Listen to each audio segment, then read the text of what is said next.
Welcome to the Wireless Threat Podcast series sponsored by Bastille Networks. I'm Adrian Sanabria, and joining me is John Bundy. I am looking forward to this. In the previous podcast that we did, we talked about the basics of Bluetooth and how Bluetooth works. I learned a lot that I didn't know. So if you missed that one, I would suggest you go check that one out. A lot of that is going to help you to understand the vulnerabilities and the hacks that we're going to talk about in this episode and the next one. In this podcast series, we explore a new class of device or threat in each episode. As I said, it's all about Bluetooth across these 3 episodes. And we're going to help you understand the threat, walk through some real life scenarios, maybe even do the occasional demo. And ultimately, the goal is to answer the question, should you be worried about this? If you have any devices, threats, or attacks you want us to dissect on this podcast, please let us know in the comments. So we're going to talk about the vulnerabilities and then lean into the hacking side of things. One of the things we found that I thought was really interesting when we covered the Bluetooth basics is that the Bluetooth SIG, who the special interest group is responsible for certifying devices on Bluetooth, they won't certify older specs on new devices because those specs have some permanent vulnerabilities or attacks that work for them. But it sounds like people will use the old Bluetooth anyway. Maybe they just don't get the device certified. Like, do consumers really care or look for a little tiny logo out of 700 logos on the back of a box? Yeah, there's a lot going on there. So yeah, the Bluetooth SIG, the special interest group, is responsible for the specifications, and they release or update. It's coming up close to a year now. It was slow for a while. Bluetooth 4 came out in like 2010, was it? And we're on Bluetooth 6.3 just coming out. They had 2 releases last year for 6.1 and 6.2. So they released these. They also release the testing standards. There's an acronym for it. Then you have to pass the test. So you build to that test and make sure you can pass it. There's no security tests in that, by the way. So that's something we want to. It's all functionality, maybe? All functionality. Do you meet this? Are you compatible? Are you interoperable? Do you implement these correctly so that other devices can find you and connect to you? But at the end of it, you get a certification. You pay dearly for that, and then you're certified and you can use the logo. But the SIG, they do deprecate older versions of the spec. And there's a little bit of confusion about this. The spec started back in 1999 with 1.0. We're on 6.3 now. What does that mean? Well, they kept building and building on the spec. So in 2010, we talked about how Bluetooth 4 came out. That introduced Bluetooth Low Energy. Now you have 2 technical stacks. You have the Bluetooth Classic, which is called BR-EDR also, or Bluetooth Low Energy, which is the second stack that was introduced in Bluetooth 4 16 years ago. And they just keep building on that. They add better security, they add more capabilities, and eventually some things, there are vulnerabilities in the stack itself, and they'll say, oh, that's bad. They'll issue an erratum, or they'll patch it to the next version of the spec. And at some point they say, look, everybody, if you want to get certified, now you have to at least be compliant with Bluetooth 5, which still has a lot of stuff from the original ones built into it by default. So you've got certification in a certain minimal level, but not everybody gets certified, like you said. I picked up an inexpensive pair of AI glasses, and there's no Bluetooth logo on it. I sniffed around on it a little bit, and they say they support Bluetooth 6. I'm like, oh, that's fantastic. That's more current than all of these other expensive devices I have that are still have Bluetooth 5.2, 5.3. And then I look at how it does security, and it's still using security that was introduced in Bluetooth 2.1. It's not using the latest security. So, the SIG might say, let's not do that. But these devices, they don't care. They're not certifying. There's no logo on it. I just did a search for Bluetooth spec. I pulled up the page at bluetooth.com. It looks like there's 100 specs. There's less than that because it's every version of the spec. And I found the core specification. I found the 6.3 that you just mentioned. And I opened up that PDF, and it is just shy of 4,000 pages. They're going to crack it soon. They're getting there. The largest PDF I think I've ever opened in my life. And I was a pen tester. It used to scare me, like when I had to go look at that. But I've been looking at these specs for so long now. I will say that they have organized it pretty well. It's fairly well laid out. There's good examples in it. But as you can imagine, with a spec that large, almost 4,000 pages, there's probably some flaws in it. And that is a topic that will keep coming up over and over again. In addition to the spec, the core spec you found, there's profiles. There's those other hundreds of documents say, well, if you want to do Bluetooth low energy audio, here's 3 or 4 or 5 other documents that you also need to understand and implement. So it's not just the core spec. Yeah. There's, like you said, dozens or hundreds of other applicable documents to follow. So that Yeah. brings up a second area where you can have concerns is implementation about flaws in the spec and then ambiguities implementing the spec by the vendors. And these lead to some vulnerabilities later on. Let's jump into some of the vulnerabilities here. So, first off, when we were preparing for this, I was kind of thinking through all the places you could have Bluetooth vulnerabilities. Surely I've got a device on my desk I can use as a prop. Yeah, sure. It could be my iPhone, or it could be, I don't even know if this has Bluetooth in it. I've got this weird thing running Pico Claw on it. But it could be in the device itself. It could be in the firmware of the device. Say I've got a pair of headphones or something like that. Even those tiny earbuds, there's software that runs on AirPods. Yeah. So you could have a vulnerability in there. You could have the vulnerability in the SDK that Apple uses to write that code for it. I don't know if they have their own implementation or if they use somebody else's SDK. For the sake of walking through this, let's say that they use the SDK from Nordic or something like that. And then the protocol itself, that 4,000 page document that explains how the protocol works. There could be a vulnerability in there. And then the Bluetooth stack on the device that you're connecting to. So Windows, my iPhone, my Mac. So there's the receiving end. Yeah. Did I miss anything there? Yeah. I mean, as you can imagine, with a spec this large, we talked about billions of devices being released. Some are certified, some are not certified. The vendors that make these, they depend on other companies that actually make the Bluetooth chip itself, which has an SDK. If you start from the flaw in the vulnerabilities, you start with the specs, there's flaws in the specs that lead to vulnerabilities. Then the chip makers that implement it, they might implement something incorrectly leading to a flaw in the chip, or their SDK that they then pass along to the vendors that build from that. The vendors either use the default examples because they're not Bluetooth experts. They've got other things to focus on. So they'll just implement whatever code they can to get it to work that comes from that SDK in the chipset, the chip builder. And from that, then you have all of these things, flaws in how they pair, which is how they connect and establish identity and get their connection. The different protocols, now that we remember 26 years of development, different versions of the protocols, 2 different tech stacks. Yeah. You can downgrade because the Bluetooth SIG wants these things to be interoperable as much as possible. You don't want to just start making devices not work. Right. So you still got these old devices that that be might backwards compatible. Yes, you might downgrade. You might come along as an attacker and say, "Well, I can only do this old stuff." And the victim, I don't want to, but I'll do it. I have to troubleshoot stuff every now and then. One thing you said is really interesting. When we did the smart glasses, I remember we tried that app that's supposed to tell somebody's using meta glasses around you. Mm-hmm. And it only worked when I first turned it on, and then it was quiet afterwards. So were you talking about like there's all these different phases of using Bluetooth. Like there's the first time connection. The first time you connect the device to a phone, it's doing some things it's only going to do once. So if the vulnerability's in that, it's going to be harder for an attacker to leverage because they only get one chance to do that when you first connect a new device. Yes, and then and no. when you turn the device, and then I was thinking when you first turn a device on, it does some stuff that it only does when it makes that connection. And then when it's maintaining the connection, maybe you don't have that opportunity anymore.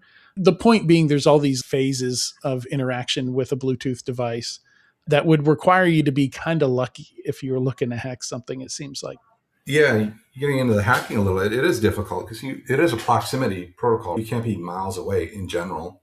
You need to be somewhat close in order to do it. And there are all of these phases and there's frequency hopping, and you should probably refer back to the previous episode to understand the fundamentals. But during that first connection, like you said, yes and no, there's some interesting things about Bluetooth and how we've used it over time that kind of make us humans susceptible to these flaws.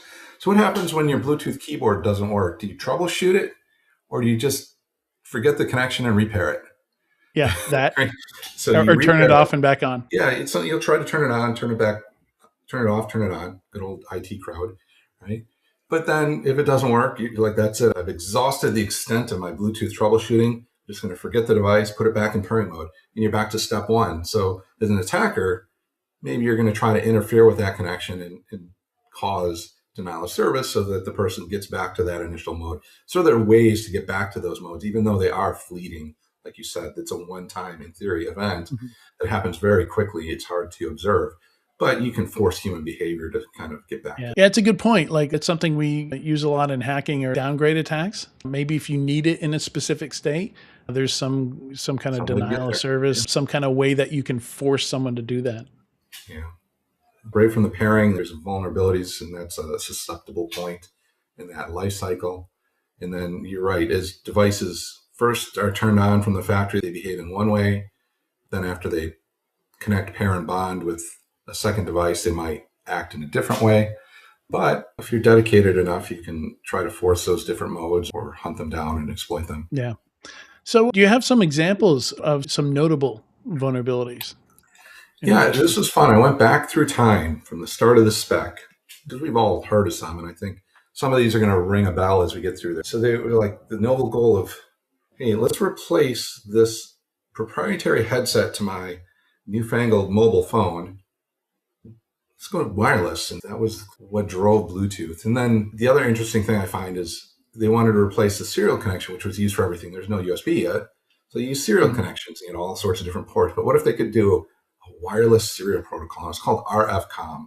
And it's still one of the big protocols used in Bluetooth Classic today. Good old serial connection. That's just I imagine it wasn't encrypted. It was just in the clear. The encryption would be on top of that. And at first, yeah, what encryption? Yeah. Encryption. We don't need no stinking encryption. Nobody can hear this, right? The classic. So if we go back, they started with, hey, it's all about the mobile phone and headsets. And one of the first things they did is, what if we could exchange our contact information? Before that, you had to, call someone? Or maybe if you had IR, you could point the phones at each other and hopefully it would Palm pilots. Yes, you would trade it using IR with between your palms. Yeah. Everybody hold still. Wait. Here it goes. Yeah. But so Bluetooth has something called object exchange, OBEX. And so you could send the V card, which is a format for a contact, right? That's been around for a while. Since the mid 90s, the V card format still used. So you can exchange contact information. So you could use object exchange and push your contact to someone. Well, did the other person have to set up a connection or anything? No, let's make it easy. So now just anyone could walk anywhere, find phones that were available, discoverable, and send a card to them. Say, hey, you've just been bluejacked. It's just a prank, right? People look around. Have you ever used this feature? I've never used this feature. No. So you can just force a digital business card on somebody without their... Yeah, back in the 2000. Then, of course, the spec evolved and they said, well, maybe we should authenticate. Maybe consent's important. Consent. Let's not just allow it to be open all the time. Maybe we should let the user decide when they want to receive these, and maybe they could say yes or no, things like that. So evolution, right? It drove that. So that was just a prank. There's blue snarfing. You might have heard about blue snarfing. Yes. Same object exchange, but it turns out you could connect to a phone and pull things. So you could pull all their contacts. No authentication required. Well, it was supposed to be required, but did they implement it? Probably not. Implementation. Oops. Sorry, our bad.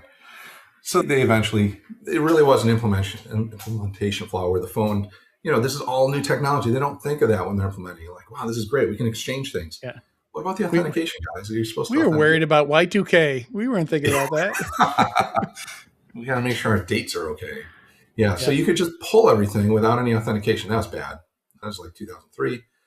Blue bugging was another classic one, 2004, where you could access the microphone and just listen, or you could call. Oh, man. And it uses the AT commands. Remember the AT commands for modems? Yes, I do. Yeah. I did internet tech support they're still back in the late 90s, early 2000s. Yeah, those are still around. I've used them I know cellular modems still use them. I'm not so sure with the Bluetooth radios, but at least back at that time, you could send AT commands to the Bluetooth radios and just take over the phone and do things over this hidden channel. Was it hidden for long? No. It was a serial port that wasn't advertised. So those are some of the old classic ones. And then they had some Bluetooth releases to address some of these vulnerabilities, and things got quiet for a while. About almost 10 years. It was really quiet from 2007 to 2017. So was there a major spec revision around then? Was that like the move to 3? So Bluetooth 4 came out in 2010. That was a big one because they had the second stack for Bluetooth Low Energy. Yeah. We had Bluetooth 3 come out, but that one was kind of a dud. Yeah. Actually, that's one of the few I know where they added a feature And then they pulled it out 8 years later, 9 years later. So you probably don't even know about it. But at one point, they're like, man, we're really slow at transferring things wirelessly. What if we also used Wi-Fi to do file transfers? So they introduced a mode called high speed, and it would use the Wi-Fi radio to connect over Bluetooth and say, I'd like to share some data. But then they got rid of it. They're like, this is way too complicated. Nobody uses it.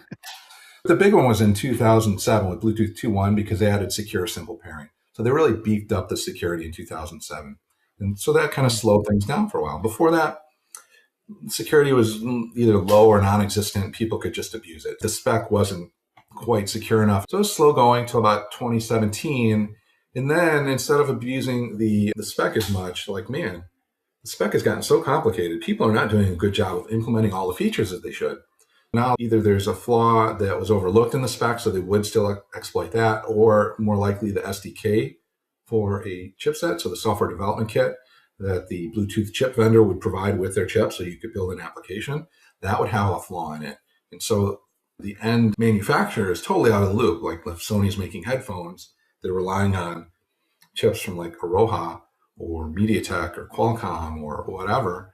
They just take that SDK and they follow the directions, build something, and lo and behold, there's a flaw in it. And so it goes to Sony, JBL, Bose. It goes to everybody that uses that SDK in that function. They would get that flaw. Or the vendor itself would not do an implementation right. Maybe they'd leave security or wouldn't check things the way they should check. That led to another set of vulnerabilities. One of the big ones was a knob attack, key negotiation of Bluetooth. This was really interesting. You could say it's a flaw in the spec, and it depends, I guess, on who you are. If you're a security expert, you'd say it's a flaw in the spec. If you're the Bluetooth SIG, you'd say it's a design. And what it was is the spec said, hey, when you negotiate a key, you can set the key size to be anywhere from 1 byte to 16 bytes. Well, 1 byte is 255, 256 unique values. It goes from 0 to 255. So that key, with 256 guesses, you're going to have the key. It doesn't take long to do that. Yeah. And why did the spec allow it? Well, Bluetooth is meant to be low energy. These are low-powered IoT devices with batteries that are meant to last years, with low-power processors, and complex encryption really puts a drag on the battery. So therefore, it was in the spec. Now, the SIG did finally battery's say, not going to last long when I'm brute forcing the key. It doesn't take long to brute force it, though. So there's a good side. Yeah. True. But the SIG did recognize it. And shortly after it came out, they're like, oh, okay, yeah, we're not going to allow that. And so it was actually officially fixed in the 5.2 spec in 2020. But remember we said they deprecated and they test to 5.0. They're still on a rat amount. And the tests themselves make sure that you don't allow a 1 byte key anymore, because that's bad. But think of all the old devices that are out there that aren't patched, that were never certified and aren't going to be certified. All the white label devices that they make them, they push them out and they're done. All the old devices that the big brands are like, well, we're not going to put an update out for our 6-year-old device. So there's still things that are probably vulnerable to these. So that was a big one, pretty recent. There's some spoofing attacks that are out there called biased Bluetooth impersonation attacks, where you can spoof and act like one of the devices and start a connection. And then you can combine it with knob to crack the key and get past the encryption. When you combine that 1 byte key, so again, remember how you can force and downgrade?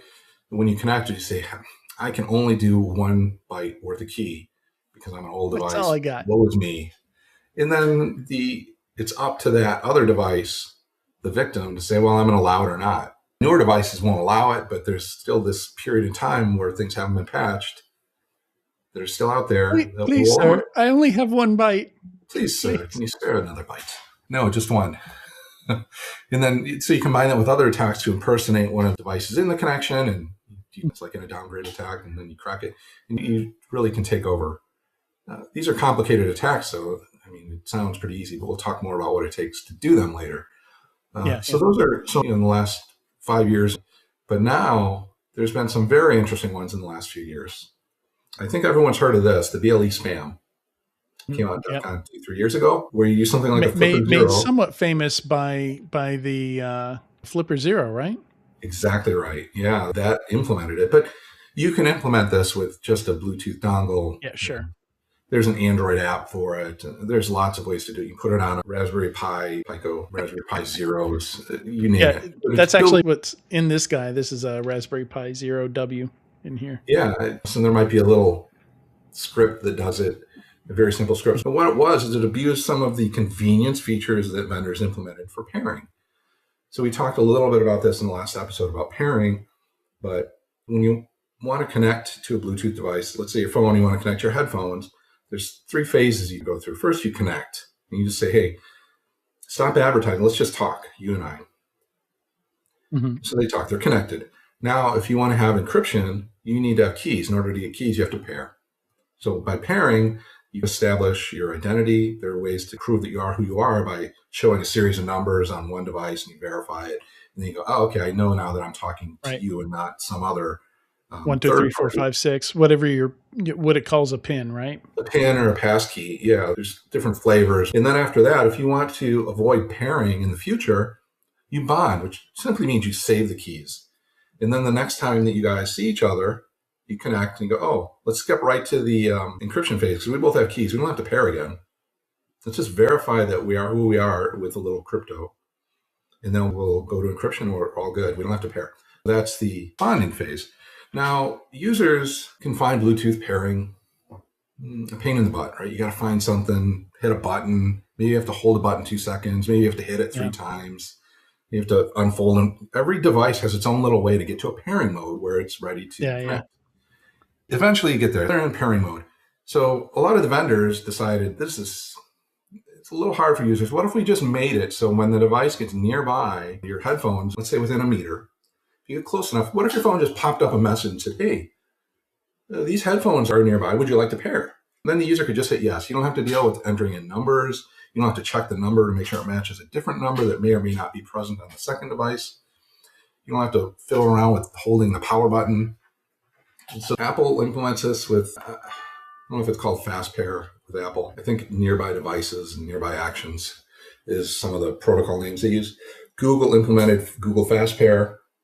Samsung has its own version for its earbuds and watches.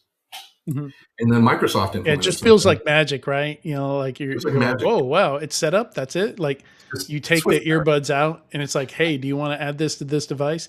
Yeah.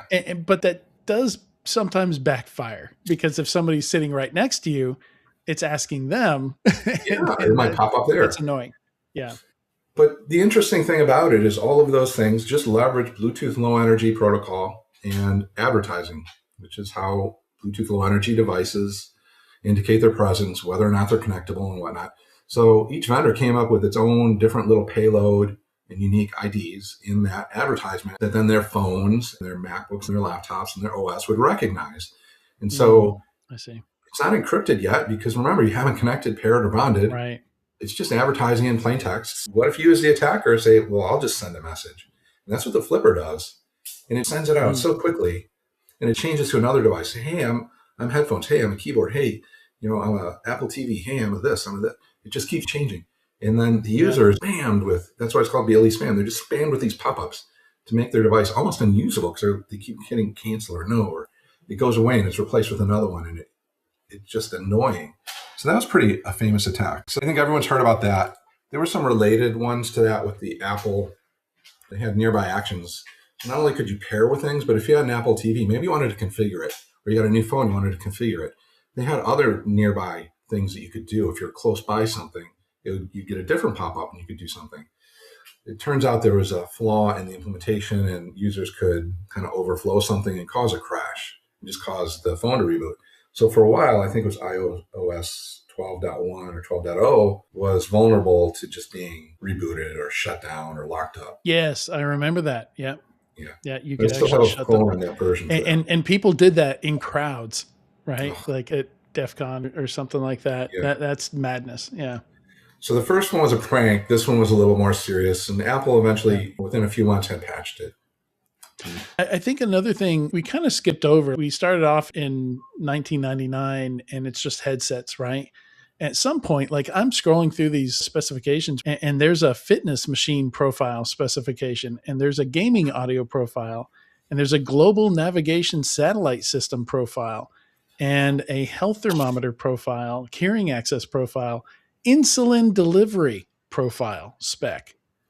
Yeah. Right. So now we're talking about a lot of different devices, industrial measurement device profile. So this is now touching businesses, healthcare, Physical world. stuff that could really do harm potentially. Yeah, and each one of those, it's its own little profile that you should implement. First of all, you have to write the profile correctly and securely. Then it has to be implemented correctly and securely. And then it has to be used correctly and securely. So lots of opportunities for issues. And you can imagine some of those lesser used ones probably don't get the attention that they needed to be secure.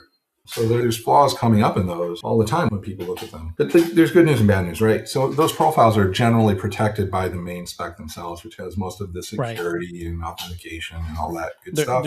They're not completely on their own. Yeah, so they just build on top of the spec. But still, there are ways to have poor implementations that could cause problems. Absolutely. There was a keyboard hack that was pretty severe in late 2023, early 2024 called Iron Keyboard that would allow users to mimic a keyboard, connect to the phone or computer, say, look, we were connected before, and it just bypass security.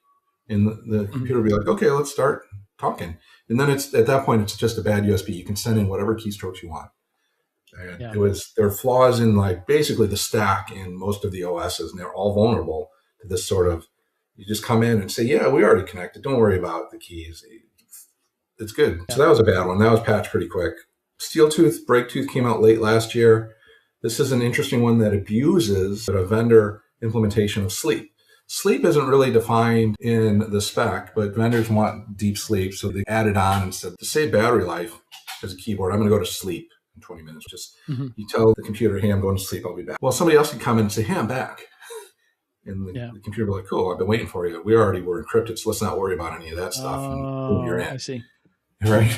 Because it was vendor implemented, it doesn't quite get the rigor it should. There are flaws. I'm not sure you can do a whole lot with a mouse, especially it's harder if you to see the monitor. Cause damage with a mouse. But as we know, with the keywords, like you said, you can open up a PowerShell, a command prompt, a terminal, start typing in things, download things, be stealthy. You could try all sorts of things. Effectively remote code execution. And eventually, you get a backdoor or remote code, or you download malware, or you just write it. You just type it in. Who cares if it takes a little while? You're lightning fast.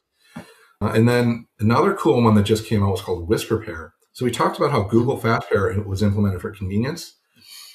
There you go. Those are vulnerable unless you patch them. Those are Sony. I have not. Okay. So those are Sony XM1000 or WH1000 XM4s, and they are vulnerable to this attack.